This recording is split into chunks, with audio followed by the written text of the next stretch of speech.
Don't force it, will it fit? The giant mail-order bride said to the lonely cowboy. He said, I'll make it fit tonight. The bed frame cracked the moment the giant mail-order bride sat down, and Magnolia Thornwood froze. This was it, the moment the lonely cowboy would send her back. Don't force it, she whispered, eyes burning with unshed tears as Garrett Holloway stared at his grandmother's broken bed. But instead of anger, the cowboy started laughing, the first real laugh in 6 years, and said, Guess I'll make it fit tonight. We'll build a bigger bed. Magnolia couldn't breathe. She traveled 400 miles on 3 different trains, clutching a single battered suitcase and a contract that promised shelter in exchange for housework and cooking. Nothing more, nothing less. No romance, no feelings, just survival.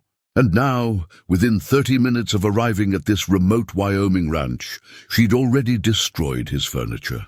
Her face burned hot with shame as she stood quickly, her 6'4" frame making the small bedroom feel even smaller. I'm so sorry, she said, her voice thick. I'll pay for it. I'll work it off. I can sleep in the barn until... Maggie. Garrett's voice stopped her. He never raised it, but something in the way he said her name made her turn around. He was still smiling, actually smiling. His weathered face, all hard lines and sun-damaged skin, looked 10 years younger when he smiled. It's just a bed. We'll fix it. Just a bed? She gestured at the splintered wood. That looked like an antique. It was my grandmother's, he admitted, rubbing the back of his neck. But she'd have thought this was hilarious. She was a practical woman. She'd say, if the furniture doesn't fit the person, you change the furniture, not the person. Magnolia felt something crack inside her chest, something that had nothing to do with broken bed frames. In 29 years, no one had ever suggested changing anything except her. Slouch more. Take up less space. Stop being so big, so loud, so much. Her father had been different. He'd loved her exactly as she was. But he'd been dead for 3 years now, and she'd spent those years trying to fold herself small enough to deserve love. You're not angry? Garrett looked at her like she'd asked if the sky was purple. Why would I be angry? You sat on a bed. That's what beds are for. He walked to the window, pulled back the thin curtain, and stared out at the darkening Wyoming landscape. I've been alone in this house for 6 years. Everything in here is sized for ghosts and memories. Maybe it's time some things broke. The vulnerability in his voice made Magnolia's throat tight. She'd read his letters, short, practical, almost cold, and expected a man who wanted a housekeeper he could mostly ignore. But standing here in this tiny bedroom with its broken furniture and faded wallpaper, she saw something else. Loneliness, the kind that had burrowed so deep it became part of your bones. She recognized it because she carried the same kind. Tell me about her, Magnolia said softly. Your wife. Garrett's shoulders went rigid. For a long moment he didn't answer. Then, Catherine. Her name was Catherine. She died giving birth to our daughter. Our daughter died too. That was 6 years ago. He said it like he was reading a grocery list, flat and emotionless, but Magnolia heard what he wasn't saying. Some pain was too big for inflection. I'm sorry. The words felt pathetically inadequate. Everyone's sorry. He turned back to face her, and his eyes were harder now, guarded. That's why I couldn't court anyone local. They all looked at me like I was broken glass. Treated me like I might shatter if they spoke too loud. I didn't want pity. I wanted... What? Magnolia asked when he trailed off. I don't know. Something real. Something that didn't tiptoe around me. He gestured at the broken bed, and that small smile returned. You're real, Maggie. You break things and apologize and look at me like I'm a person, not a tragedy. Magnolia felt heat rising in her cheeks again, but this time it wasn't shame. No one had ever called her real, like it was a compliment. I break a lot of things, she warned. Chairs, door frames, men's expectations of what women should be. Good. Garrett moved toward the door. Come on, let's get some measurements. If we're building you a bed that fits, we better start now. Hardware store closes at 8. Now? Tonight? He paused in the doorway, looking back at her with something in his eyes that made her pulse quicken. I said I'd make it fit tonight, didn't I? I keep my promises. Then he disappeared down the narrow hallway, leaving Magnolia standing in the broken bedroom. her heart pounding against her ribs like it was trying to break free. She grabbed her suitcase, set it carefully on the floor, and followed him. The hallway was so narrow, her shoulders brushed both walls. She heard him rummaging in what sounded like a kitchen, her drawers opening and closing. When she emerged into the main living space, she understood why he'd laughed at the broken bed. Everything in this house was small. The sofa looked like it belonged in a child's playroom. The kitchen table had 2 chairs, both delicate. The doorways were standard height, which meant she had to duck. Even the ceiling felt low, oppressive. This wasn't just a house sized for memories. This was a house where Garrett had been slowly suffocating. "Found the tape measure," he called from the kitchen. He emerged holding a battered yellow measuring tape and a pencil. "We'll measure you first, then figure out dimensions. You ever built furniture before?" "My father was a blacksmith. I was his assistant for 10 years before he died." Magnolia felt her chest swell with pride. "I can weld, cut, measure, and build just about anything." Garrett stopped walking. He stared at her like she'd just told him she could fly. "You're a blacksmith?" "Was. The shop closed after my father died." "His debts?" She shook her head. "That's why I'm here. Fresh start." Something shifted in Garrett's expression. "Respect, maybe, or recognition. My grandfather was a blacksmith. Taught me some basics before he passed. I've got a small forge out in the barn. Haven't used it in years, but it's still there." "You have a forge?" Now it was Magnolia's turn to stare. "Told you. Everything here is waiting for someone to use it again." He held out the tape measure. "So partners, we build this bed together?" Magnolia took the tape measure, her fingers brushing his calloused palm. The touch lasted half a second, but it sent electricity up her arm.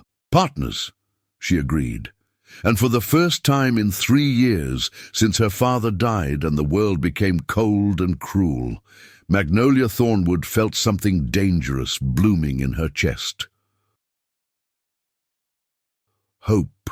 The hardware store in Redemption, Wyoming, was closing in 20 minutes, and Garrett drove like they were running from something. Magnolia gripped the door handle of his old pickup truck as they bounced down the dirt road, her head nearly hitting the ceiling every time they hit a pothole. The truck wasn't built for someone her size, but then again, nothing ever was. She'd learned to fold herself into spaces that rejected her, learned to make herself smaller in a world that had no room for giants. But watching Garrett drive, his jaw set with determination, she wondered if maybe, just maybe, she'd finally found someone willing to make space. "You don't have to do this tonight," she said over the roar of the engine. "I can sleep on the floor." "I've done it before." Garrett glanced at her, his eyes sharp even in the fading light. "Have you really? Slept on floors?" Magnolia looked out the window at the endless Wyoming prairie, golden and raw in the sunset. "When you don't fit anywhere, you get used to uncomfortable places." He was quiet for a moment, then said something that made her breath catch. "You fit here, Maggie. I know you just arrived, but you fit here." She wanted to believe him. God, she wanted to believe him so badly it hurt. But she'd heard pretty words before, from men who looked at her like a curiosity, until reality set in. Until they realized dating a woman who towered over them meant stares and whispers and jokes. Until they realized her strength made them feel weak. Until they realized she wasn't a fantasy, she was just Maggie. Too tall and too much, and too damn tired of apologizing for existing. They pulled into the gravel parking lot of Hanson's Hardware, just as old Dale Hanson was flipping the sign to closed. Garrett jumped out, waved, and called, "Dale, give me 10 minutes." Dale Hanson was 70 if he was a day, with a white beard and suspicious eyes. He looked at Garrett, then at Maggie, as she unfolded herself from the truck, and his eyebrows shot up so high they nearly disappeared into his hairline. "Garrett Holloway, you finally getting yourself a woman." "This is Magnolia Thornwood," Garrett said, his voice carrying a warning edge.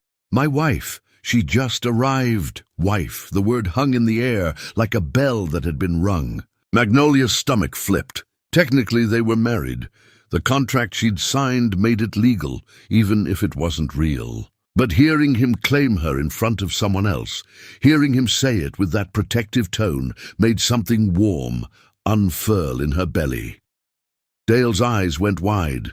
"Well, I'll be damned. Come on in then. What do you need? Inside the hardware store, Garrett moved with purpose, grabbing lumber, screws, brackets, sandpaper. Maggie followed, watching him work, watching the way his hands knew exactly what to reach for. He was building her a bed like it was the most important project of his life, like she was worth the effort, like she mattered. You'll need a mattress too, Dale said, eyeing Magnolia. Special order, probably. No offense, ma'am, but you're a tall drink of water. Standard queen won't cut it.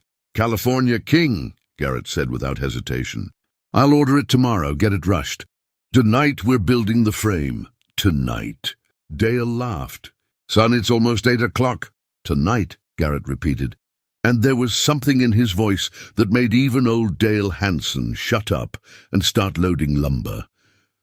They drove back to the ranch in silence, the truck bed full of wood and hardware. The sun had set completely now, and stars were emerging in the enormous Wyoming sky, more stars than Magnolia had ever seen in Montana. The darkness felt alive out here, breathing and vast. She should have been scared, alone with a strange man in the middle of nowhere, but she wasn't. Scared wasn't what she felt at all. Back at the ranch, Garrett flipped on the barn lights and the space came alive. It was bigger than she'd expected, organized but dusty, full of tools and equipment that hadn't been touched in years. And in the corner, just like he'd said, sat a small forge. Her father's forge had been bigger, more elaborate, but this one was beautiful in its simplicity. She walked to it without thinking, ran her fingers over the cool metal, and felt tears prick her eyes. You miss it, Garrett said quietly behind her, every day. She didn't turn around. Couldn't. My father and I would work until midnight sometimes, just talking and building. After he died, I tried to keep the shop open, but his gambling debts, the bank took everything. I thought I'd never see a forge again. It's yours now. Use it whenever you want. Now she did turn around, and the look on his face nearly broke her. He wasn't pitying her. He was seeing her. Really seeing her. Why are you being so kind to me? She whispered. You don't even know me. Garrett set down the lumber he'd been carrying and walked closer, stopping just a few feet away. I know you traveled 400 miles to marry a stranger because you had nowhere else to go. I know you apologized for breaking furniture like you're used to being punished for taking up space. I know you light up when you talk about blacksmithing like it's the only thing that ever made sense. And I know, he paused, his voice dropping lower, I know you're the first person in 6 years who's made me want to build something instead of just maintaining what's left. Magnolia couldn't breathe. The barn felt too small suddenly, despite its size. Too intimate. The way he was looking at her, like she was water and he'd been dying of thirst, made her skin feel electric. Garrett, let's build your bed, Maggie. He turned away, breaking the moment.